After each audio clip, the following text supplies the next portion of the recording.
tukusanete inzangirosi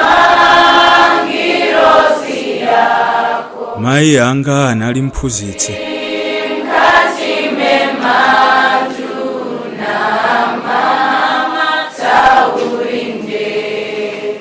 Ndinaleredwa ndi mphunzitsi. Kubadwa kukula mpaka kumaliza sukulu sitinakhale ndi nthawi zachimwemwe zochuluka, koma Mulungu anali yathu mbali. Mayi anga anali mphunzitsi. Tsiku ntsiku ankakhala pansi kulemba masikimu ndi malesoni plani. Chuma chawo chachikulu chinali njinga, kupalasa mitunda yayitali tsiku ntsiku, ntchito yomwe ngati dziko linasankha kuyang'anira pansi.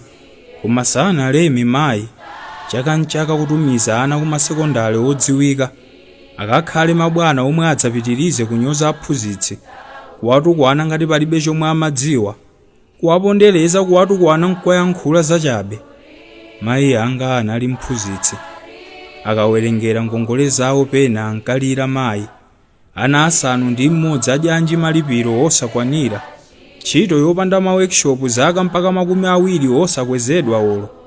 Yehova ndiye m'busa wathu sitizasowa ndiyo inali nyimbo yathu tsiku ntsiku.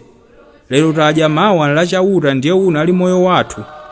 Mayi anga anali mphunzitsi. Nyumba zathu zambiri zinkakhala zapasukulu zomwe ankaphunzitsapo mayi. Nyumba zodontha zitseko zosakiyika zosamilitsira mipando mayi. Mipandoyo okhala nayo ankakhala katapira mayi. Koma tsiku ntsiku tinkawaona ndi zochonga zambiri akuchonga mayi. Ndithu pokonza tsogolo la chigulu sankanyinyirika mayi. Chikakhale m'maofesi aulemerero chigulu kuti mapeto ake chidzawatukwane bwino mayi. Kuvala zovala zanyuwani ngati ana amphunzitsi pankakhala pa Khirisimasi basi. Sapato za pulastiki pena makabudula ong'ambika. Chanzeru ku sekondari popita tinkatenga chiti chokazinga chimanga. Pena musakazinge chambiri itu baba tingalowe munjala akuchonderera mayi. Koma chaka nchaka akusema tsogolo la anthu amene adzakhale mabwana na adzakhale opanda nawo ntchito aphunzitsi mayi. Mayi anga anali mphunzitsi. Nde mayi ndi malipiro awo ochepawo ankakwanitsa kutigoneka pa nkeka basi. Blanketi loperepeseka kumafunda ana awiriawiri. Olo ndalama yapiro sankakwanitsa. Mbale za pulastiki zina zootchedwa ndi moto wa nkhuni. Madzi kotunga kumkango khala kunjigo magetsi sitinawadziwe. Palibe chuma ndingakusiyireni ankati yankhula misonzi ili m'maso. Chuma ndingakupatseni ndi maphunziro omwewa. Pamene ndiuphunzitsa ena nanu phunzirani. Mudzakhale pabwino ni muzadyerere. Kwa ine kwatha ngati mphunzitsi. Zakondwera timakatapira ndiute ngati titakupindulirani. Njinga kapalasa ndi mapalasa itakubalirani magalimoto. Koma kuti moyo wathu aphunzitsi nkuzasintha nzokayikitsa. Phaso yanga ana anga ndi maphunzirowa. Ndikusayiwala Mulungu ndinso kuzichepetsa. Lero mayi anapuma. Mphamvu zinapita njinga sangapalase. Peshoni yawo kuyiona muthakulira. Moyo wa iwo ndaphunzitsa anzawo omvetsa chisoni. Mukalamba wawo alibe medical scheme. Zinthu zinadula peshoni sikwana. Thaka inaguga kumafetereza pawokha sangakwanitse. Chipumireni mayi zambiri zasintha.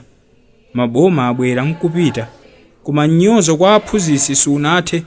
Ulemu kwa maphunziro sitinayambebe kupereka. Otonzedwa, otukwanidwa, oyang'aniridwa pansi ndi mphunzitsi.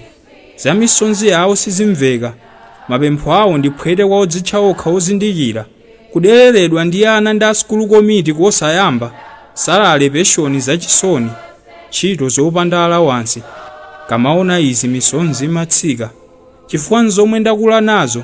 Ndipo simungatinamize kalikonse ka mphunzitsi anta. Kofunika tikanasintha.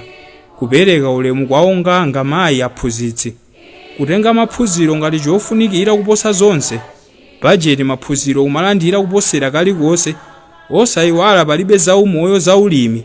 Zachilichonse zopambana opanda maphunziro. Koma mwina mwa nthawi zonse ndakatuloiso simukhala nayo atendi. Poti kukamba zaulemu kwa mphunzitsi. Koma kwa tonse amene takulira m'nyumba mwa aphunzitsi. Sitingayankhule mtudzo lopang'ono. Mapempho awo latakhala osatheka mu nthawiyo. Sitingawayankhule mobwafula. Anthu akumana nazo ndipo amakumana nazo zokhoma. osayiwala sindikungoyankhula mayi yanga anali mphunzitsi.